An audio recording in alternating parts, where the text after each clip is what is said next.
Okay, good afternoon. All right, so a lot of what I'm going to talk about is actually in my book, which at one point in 2016 was an Amazon bestseller. So you might want to check it out. It's got some good things in it. If you were on the earlier panels and you were interested in the PM 2.5 story, it's got the whole thing right there. Now, as far as how to fix the EPA, first thing we have to do, everyone needs to update themselves. And probably most people in this room are pretty good, but we've all got friends and family and congressmen and everybody else need to be updated. What do I mean by that? Well, it's no longer 1970. This was the Cuyahoga River in 1970. This is what it looks like today. It's clean. Pittsburgh Air, 1973. This is the skyline today. This is where we used to put our trash, in dumps. Well, today, we put them in landfills. It makes a difference, apparently. When we were kids, we used to chase the DDT truck. Yeah, it was a lot of fun.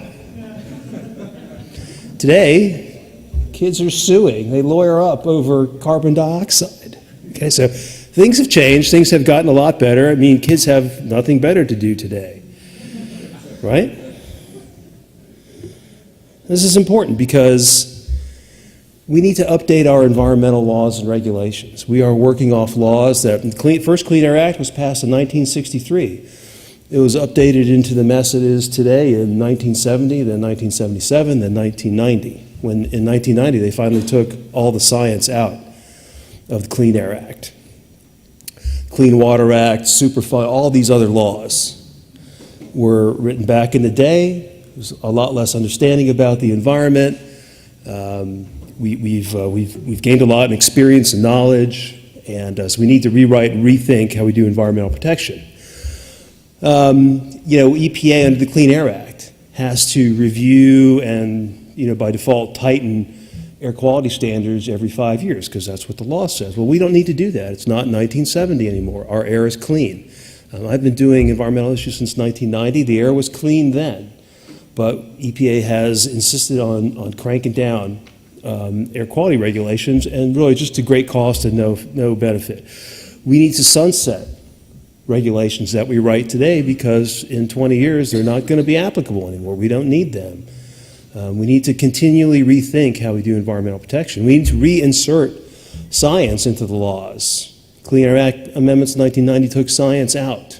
Because EPA had a hell of a time fighting industry in the 1970s and 1980s on clean air laws because EPA was always junk science fueled. And industry would take them to court and industry would prevail. So Congress just decided to end that because EPA wasn't issuing enough regulations. Now, this last point here, a massive public and school re-education program. I was thinking last night listening at dinner, and it occurred to me, it's impossible to educate the public.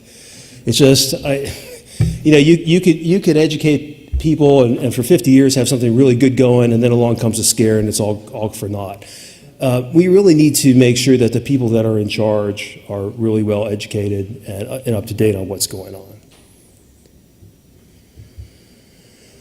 Okay, this is also important. We want to shrink the EPA. And as a matter of fact, Donald Trump wants to shrink the EPA too. Well, let me go back here. During the campaign, he said that he was disgusted at what EPA did and wanted to only leave like a little bit of EPA. I believe that's pretty close to his language.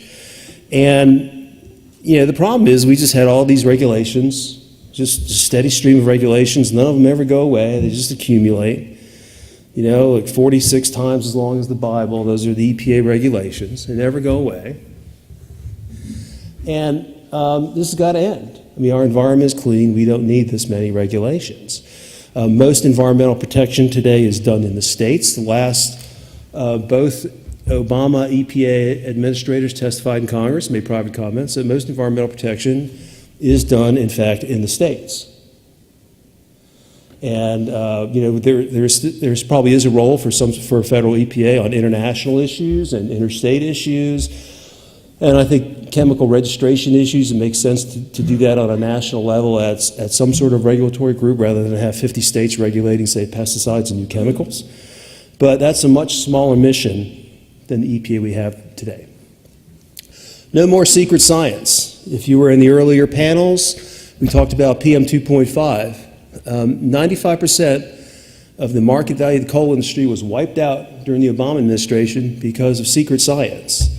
For more than 20 years, EPA had been helping, well, its researchers had been helping EPA shield epidemiologic data that was eventually used by the Obama administration to crucify the coal industry.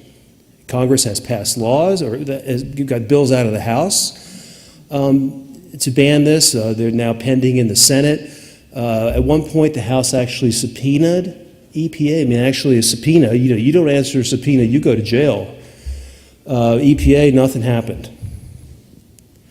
This is the bill that Lamar Smith is chairman of the House Science Committee. He's retiring next year. He's been really terrific on this issue. For the last 3 Congresses, he's gotten out of the House something called the Secret Science Reform Act. In this Congress, he changed it to the Honest Act. So it's the Honest Act for the dishonest EPA. And all we want to do is, if you're going to regulate the public based on science, well, that science ought to be able to be reviewed by the public and the regulated community. And EPA has been hiding the data for all this time. This is one of my pet peeves, PAL review at EPA. In July, I had this op-ed in the Wall Street Journal, which basically lays out the problem. 20 years ago, when EPA first started regulating PM 2.5, its group of outside science advisors, a group called Clean Air Scientific Advisory Council or Committee, or CASAC. CASAC said, EPA, you don't have the science to regulate PM 2.5 on the basis that it kills people. Of course, EPA ignored CASAC and went on its merry way. Now, the composition of that CASAC panel was, there's about 21 scientists, 2/3 of them were independent. By independent, I mean they didn't get grants from EPA.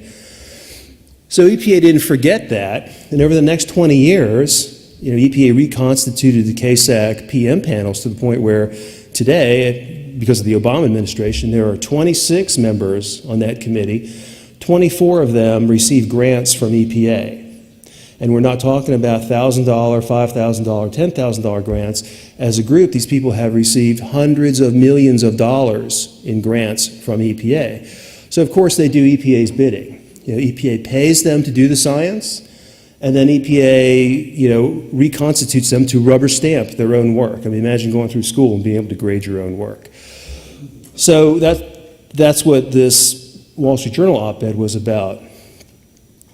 Now, fortunately, Scott Pruitt read it, and several months after the op-ed appeared, he decided that he was going to restrict people who served on these science advisory panels from receiving EPA grants. That was good. And look where we've gotten now. So the next wave of EPA science advisors actually can include people from this room, and in fact, they do. Last week, or 2 weeks ago, Scott Pruitt announced new members of the Science Advisory Board and CASAC, and of the 20 new slots, 7 were recommended by Heartland and Junk Science, are all our friends. Both new chairmen are our friends. Stan Young, who's in the audience here, he's new, and Bob Phelan, I hope Bob Phelan is still here, over there. They are members of the Science Advisory Board, and so, we're making progress. Okay, now, another thing EPA needs to do is do real cost-benefit analysis, or if Rick Belzer is here, benefit cost analysis. I don't want to offend him. Over the years, when I first started out in the environmental business, the way to kill an EPA regulation was to show that the costs exceeded the benefits, and that was fairly easy to do. And someone like Rick Belzer at the Office of Management and Budget, he would zero in on that, and that would be the end of the regulation. But of course, EPA has learned to game the system, and one of the ways they game the system is through PM 2.5, because EPA has decided that PM 2.5 is responsible for 1 out of 4 deaths in America, Every one of those deaths avoided is worth $10 million. So when you have hundreds of thousands of people whose lives are worth $10 million, of course, it's very easy to come up with billions of dollars in regulatory benefits, which are going to exceed any cost analysis possible. The problem is with the scientists, and I've highlighted benefit because what I want to focus on is, are the benefits real? Okay, and the benefits are not real because the scientists are lying.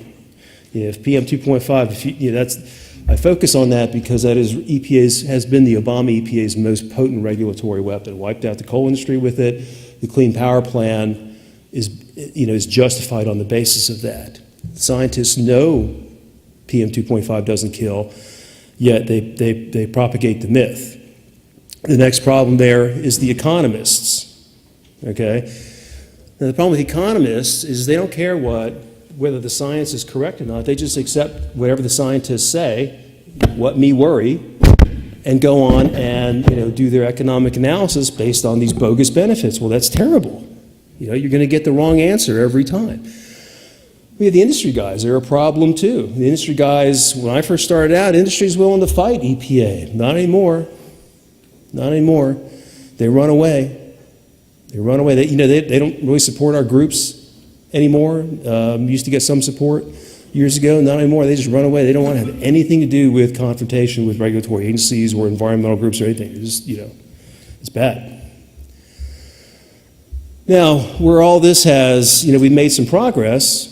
A few weeks ago, Scott Pruitt got out his proposal to repeal the Clean Power Plan.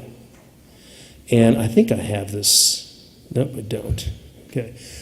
If you read the proposal is justified economically on what people like Stan Young and myself and Jim Enstrom and Bob Phelan have been saying for years, that particulate matter doesn't kill anybody. So we're making progress. Okay, we need to get government out of science, especially EPA. Now, the guy that I've highlighted here, he's one of Jim Enstrom's favorite scientists, Arden Pope from Brigham Young University. EPA science on PM 2.5 is so bizarre and so strained that Arden Pope has been forced to publish a paper basically concluding that blue sky air is more dangerous than smoking. Okay, and I'm not joking about this. This is true. Now, this is a way to think about it. EPA says that 1 out of 4 deaths in America is caused by particulate matter in blue sky air. Okay, that's 570,000 deaths a year. Well, the smoking, the anti-tobacco groups say, well, smoking kills 440,000 people. Well, how is this possible? Okay, how is this possible? It's not possible. And, it's because the 570,000 deaths annually is just totally made up. Another thing we need to do is we need to get EPA out of the business of writing laws. Every regulation is like a law, right? And Congress has conveniently delegated its responsibilities to agencies like EPA. If you're a manufacturer and you violate an EPA rule, you can face criminal penalties. Okay, these are laws. They sound harmless, rules, regulations. Maybe get slapped on. You can be criminally charged.